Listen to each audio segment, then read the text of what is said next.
बिस्मिल्लाहिर्रहमानिर्रहीम। अस्सलाम वालेकुम। मैं हूं आबिद अज़ीज़ और आज डॉक्टर एक्विक जर्मनी की जिस होम्योपैथिक प्रोडक्ट को मैं डिस्क्राइब करूंगा उसे R5 या R5 भी कहते हैं। इसको आमतौर पर गैस्ट्रियो के नाम से जाना जाता है।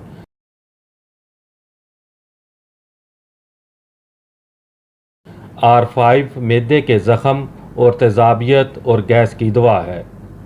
R5 की कंपोजिशन में जो एक्टिव सब्सटेंसेस इस्तेमाल किए गए हैं उनमें शामिल है अनाकार्डियम 6X, argentum nitricum 6X, arsenicum album 6X, belladonna 4X, carbo veg 8X, chamomilla 2X, चैलिडोनियम मैज 3X, लाइकोपोडियम 5X, नक्स वमिका 4X और सक्रोफ्लोरिया नोडोसा 1X। R5 का इस्तेमाल मैदे के ज़ख़म की ख़ास दवा, हाजमे की ख़राबी, मैदे की नई या पुरानी सोजिश जो बार बार हो, खा मैदे में ज़ख़म के साथ या इसके बगैर हो, सीने की जलन, जायका ख़राब लगे, बार बार डकारें आएँ, पेट फूलना, आंतों में हवा का भरना, मैदे का अल्सर।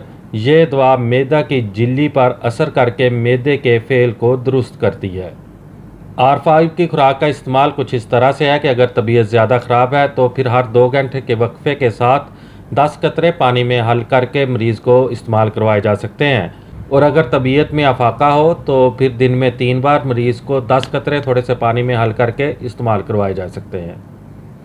R5 आपको बाज़ार से 22 ml की पैकिंग में बआसानी दस्तयाब हो सकती है। उम्मीद करता हूँ कि ये वीडियो आपको अच्छी लगी होगी। अगर वीडियो अच्छी लगी है तो इसको लाइक कर दें और अगर आप मज़ीद होम्योपैथिक मेडिसिन के बारे में इंफॉर्मेशन हासिल करना चाहते हैं तो मेरी रिक्वेस्ट है कि इस चैनल को सब्सक्राइब कर लें। नेक्स्ट वीडियो तक मुझे दें इजाज़त। अल्लाह हाफिज़।